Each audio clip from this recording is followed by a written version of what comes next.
Hey everybody, it's Rob here, and I wanted to give you guys a bit of an April update. I'm taking a day to do a little hiking. Multnomah Falls, so beautiful. Waukena Falls to Multnomah Falls. Here in Oregon, beautiful country. I'll show you a little bit. I wish you could be here. You got two incredible falls that sort of come together. Amazing. 360 degrees of beauty. And so, yeah, I just wanted to tell you how things are going for Leslie and I. As you know, we're trying to get back to France. If you haven't watched our videos, you probably could know that a couple of years ago, we sold our house and took all of our savings and inheritance and everything and bought a beautiful chateau in France. And with the idea of starting a nonprofit for study abroad for kids. And that was right before the pandemic. So it's been quite the journey. This is year 2. We're still not out of it. We're trying to get back to France, but everything's locked down. But we did buy tickets. We have a plan. We think we're gonna be able to get there, and I'll just give you some of the updates here. While I'm doing it, I'll show you some footage of this incredible hike. It's, I wanna say there are something like 10 to 20 times you cross waterfalls, 5-mile hike, 1,500 feet of elevation, maybe 2,000, something like that. But just incredible in the Columbia River here in Oregon. So enjoy the scenery, and we'll tell you what's going on. All right, here we are sitting at the kitchen table. Think of this video more like a podcast. So we've got some beautiful video in the back, the beautiful Waukena Falls and Multnomah Falls. And Leslie and I are just having a conversation. We're going to try to answer some of the questions that we've seen on YouTube. Yep. And talk a little bit about our journey.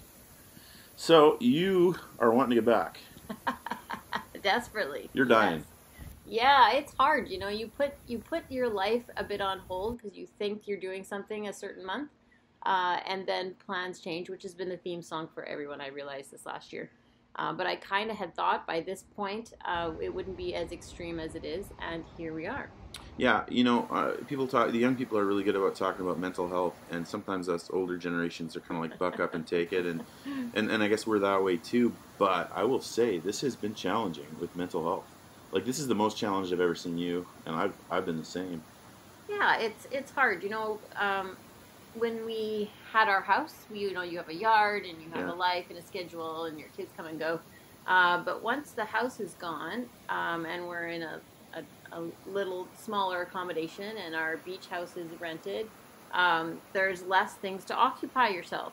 It's not like I can go out and trim the roses or do the weeding or I can... Whatever. It's just you, yourself, and I. And I've stopped a bunch of design jobs because I thought we wouldn't be gone. I thought we wouldn't be here and we'd be gone. So, yeah, it's hard to try and keep your game on. We had one person on the YouTube go, "Wait, are you guys living in an apartment?" Because of course we're staying in the dorms here at the school I teach at, and they're like, "Chateau to an apartment? Are you guys insane?" Yeah. And it has felt a little bit that way. Again, we thought we were going to be back in France already, so we rented out our beach house. And when you have the beach house or the chateau, you have lots of projects. There's all kinds of work to do, things to keep you busy. Mm-hmm. But when you're in an apartment, we haven't done this in 30 years, maybe close to that. You can't fix anything. You're not allowed to. And so I front-loaded all my classes fall semester so we could get back. So most of my teaching's done. I only have a couple classes. And we're just sitting on our hands. Yeah, it's hard. Weird. Especially when you know all these things that you want to be accomplishing somewhere. Yeah. And especially this time of year. Like, it wasn't so bad when it was storming and windy and snowy. And But now that spring has emerged, you want to be planting flowers. Oh my goodness, it just kills you. You get all these ads from these great French greenhouses that I subscribe to, and you're just like, oh my goodness. We'll get to talking about our flight arrangements pretty quick here, but also folks have asked, why don't you have a visa to stay there? Well, we're still under 183 days in the country because my job is still here, and it's all technical. We're immigrants to the United States. We're Canadians, so that means we're on a green card, and we don't want to lose that. So it is a complicated situation. And of course, they shut down the visas, so that's been our trick. A year ago, when we had sold the house and we were ready to move over, we did have a long stay visa. Right, couldn't use it. But then, since then, it's not like you can renew it or get another one because they just aren't giving them out right now. By the way, isn't this great? You saw there's one waterfall on one side and one on the other. as we go over this big hike, as you start coming down, then we see the Multnomah Falls side, and there's quite a bit more water. It's quite grand. Okay, so we got tickets. Here's the good news. We finally decided to pull the trigger. I was waiting for things to open up. The last 2 times things opened up. Canada opened up in July of last summer, and then the UK opened up around Christmas, and so we were able to use those provisions to get into the country. This time, nothing's been opening up. And so finally, we're like, well, we got to get there because we're still hoping to have some kids come in May. And so we need to do some stuff. And they're students, so that is a provision. For explain that. So when you want to try to get into France right now, they have an attestation that you have certain categories that you can check mark that allows you in. And student is one, which is really great for our kids that want to come in May, June. But of course, we have to get there first in order for them to be able to have some kind of study to do. So they should be able to get in. We've talked to Campus France. We believe that that's legal and all that, but it's a little harder for us. So here's our plan. We did realize that there are a couple countries in the Schengen in Europe that are taking Canadians. One of them is Poland. They're currently accepting Canadians. We're very thankful. We've also been vaccinated, so that helps. And so this is what we're going to do. So we thought, well, we'll fly into Poland and then enter the Schengen and then either rent a car or take a train and drive over. Now, since we both had 2 shots of Pfizer, we don't have to do the quarantine, which is great. We'll get the COVID test. Clearly, we don't want to bring the pandemic to Europe. Not that it's not there already. But we don't want to, morally, we don't want to be spreading a disease or anything like that. But we just want to get to our home. And honestly, it's not even our second home. It's our first home because we sold our first home and to buy this, but technically on paper it's not. So that's what's tricky. Anyway, so what do? Do you fly directly to Poland? There's not a lot of flights. They're quite long and quite expensive. So we decided, and on the other trick is we're trying to bring Mr. Bubs, Mr. Bingley. I know. Which is going to cost some money and make it tricky. We've left him home these last couple of times just because of the whole weird pandemic situation. We never knew what we were going to find. Boy, look at those trees. Yeah, there was a wildfire in Oregon a couple of years ago. One boy threw a firecracker and it burned just millions of acres. So you've seen some results of it. But yeah, back to Bingley. Very striking. Yeah. Anyway. Yes, so we've always wanted to bring him, but of course it's just always been too precarious to figure this out. So we thought, okay, this should work this time. We've got to bring him this time. Yeah. So anyways, we can't. He can't fly in cabin into the UK. They just don't do that. So that's a bit of a bummer. Otherwise, I think we could probably go that way, but that's not going to be the case. So it is going to be a humdinger. Yeah, it's going to be tough. By the way, these I think are mushrooms. I'm not sure. Growing on the burned trees. I picked one off. It looked like a mushroom. But anyways, back to France. So our plan is we decided we'd try to get to Paris first because likely we'll be able to fly back from Paris to the United States in August. So what we're going to do, and we wanted to break it up because the little dog has to sit in the little crate. We don't like that idea. So we're going to fly nonstop to Chicago on I won't say the days, I guess, here in April soon. And then we'll stay overnight in a hotel. It's a little bit risky to do separate bookings, but if it gives us 24 hours in between that flight and the next, in case we missed a flight or something. Then we're going to fly non-stop from Chicago to Paris, and those together are only about $1,000, so not too terrible. Considering the flights are very expensive right now. Often we can fly in things for $500 or $600. $600. Yeah. And then once we get to Paris, we're going to transit. So we probably can't enter Paris right now. We will, of course, have our COVID shot. We'll have our forms saying we don't have the disease, and also our all the forms reasons they want to us travel. To have, yeah. What we're going to do is we're going to check off the in transit, and we're also going to check off the student form/researcher, and I'll put a letter explaining it, and we'll give it to the guys at Passport Control, and one of 2 things will happen. We'll, of course, have to buy a ticket from Charles de Gaulle to Poland for transit. And if they let us, maybe they look at it and say, yeah, you guys can come into the Schengen. Great. And if they do, we'll say, thank you, we're in, and we'll go to a Chateau. And life gets much better.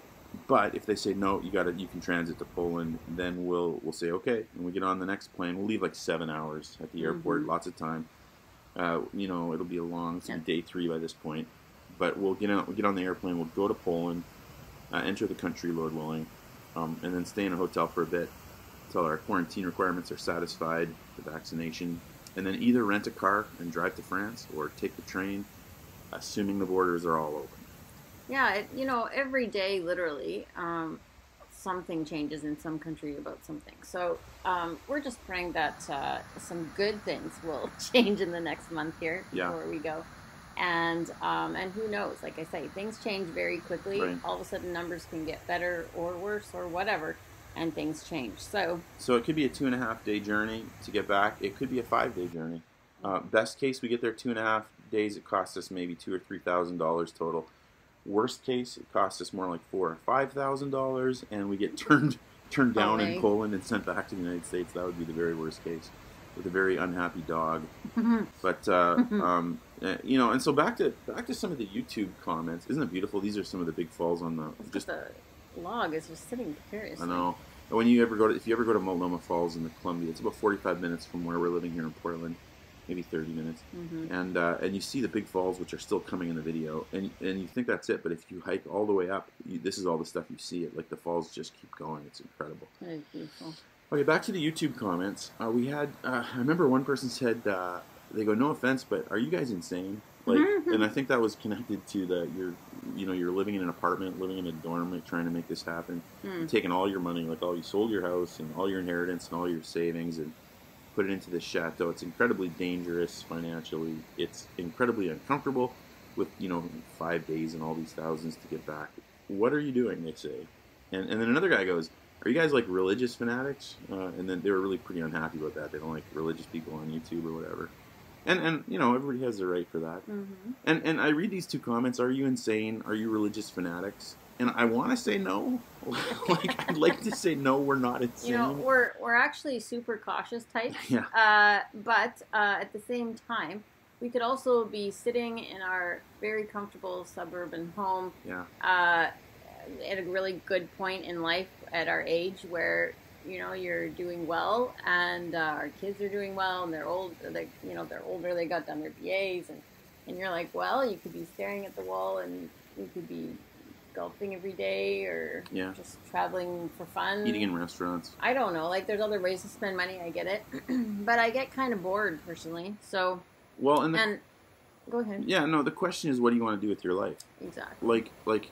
There was a moment when it looked like everything was going to fall down when we were in negotiations a couple of years ago, and I remember actually a year ago. Yeah, a year. Wow, feels like really years. Long year. And I remember, just crying to myself, thinking, I want my life to count for something. We've been given all this stuff that we didn't expect. Never wanted to be rich. Not that we're super rich, by the way. No. Still don't make enough to pay taxes, but we've been given these assets, and we want to use them. And so we actually started, when we started our nonprofit, we called it, we started a nonprofit for this study abroad program, and we decided to call it Talent Ministries. And I don't know if I've talked about that on the videos, but where that comes from, is actually a parable in the New Testament. Okay, trigger warning, religious talk for about 45 seconds here, so skip ahead if you don't like that stuff. And Jesus tells a story about this guy, this master who had all these servants, and he gave one servant 1 talent, one 2 talents, and 1 5 talents. That's like a weight measurement for gold. He goes away on a journey, and then he comes back and he wants to see what people have done with their quote-unquote talents. And the 1 talent guy, he buries it and saves it, and that honestly is my nature. I'm just like, let's be careful, let's constrict, let's be safe. But the 2 talent guy used it and doubled it, and the 5 talent guy did the same. And so we read this story, and Leslie and I were kind of like, we want to be like the 2 talent guy. Like, we'd like to be the 5 talent guy, but that's scary. Maybe that's presumptuous. We don't want to say we're like that talented or that gifted or whatever. But we'd at least like to be the 2 talent guy. That's right. Who's able to use what they have to make the world a better place. And so, is it a gamble? Yes. Is it insane? Maybe. But on the other hand, again, last mention of the New Testament here. If you read the New Testament, there's another parable where Jesus talks about the guy who finds this hidden treasure in the field, and he goes out and he wants it so badly that he sells everything he has to get this treasure. And of course, he's talking about something called the kingdom of God, which is, now we're getting deep theologically, but it's the realm of God's influence, his ideas, the ideas of love your neighbor, forgive people, show kindness, feed the hungry, those type of things. And so, okay, I'll end the sermon now, but that's kind of what we're doing. And does it make us feel crazy? Maybe. But we're trying to make the world a better place, and we're taking a bold risk. And maybe it works, and maybe it doesn't. We don't know. But we're going to give it a shot. And it really wouldn't be as big a deal if we hadn't had the pandemic. Like Yeah. flying back and forth isn't really that big of a deal. We had a good plan. People fly all the time for work. And we're doing okay. We're not dying, guys. But oh, this is nice too. A lot of people have said you guys should start a Patreon account. Yes. Which, yes, we've had lots and lots of comments. You know, maybe a about couple dozen folks have said that. Thank you. And by the way, thank you for all your encouragement. Those of you that watch these videos and talk to us. A lot of these comments are super encouraging. And some very nice phone calls from friends too, saying, hey, we're cheering for you guys and hoping it goes well. Those are the things that we remember when it gets discouraging, when we can't figure out what the next step is. There was a really nice call this week, actually, from a friend. Very kind. But to that, yeah, we think we will do one of those. Initially, I didn't want to. I wanted to do, like, just for us to just do this on our own, because I didn't want to, like, be, I don't know, like a TV evangelist that's trying to take money from people. And no one can question your motives if you're paying for everything yourself, right? Though some have on YouTube, actually. But generally, it's hard to question motives. But as soon as you start taking money, then you know, you look a little sus. But the comments people have made on YouTube are correct. This is expensive, and we probably can't do it alone. So we may start a Patreon for getting some supporters to join in for a few dollars. That'd be great. No pressure. You're glad to watch these without it, but if you wanted to get involved, that'd be awesome. We'd love that. And you're preserving history and heritage and furthering leadership in students. Right. And you know, it's a small piece. Even if you don't like the Christianity thing. Of course. It's a big cog in a machine of us hopefully trying to do some good things. Okay, we got like less than a minute left. There was one more thing. What were we going to talk about? Patreon?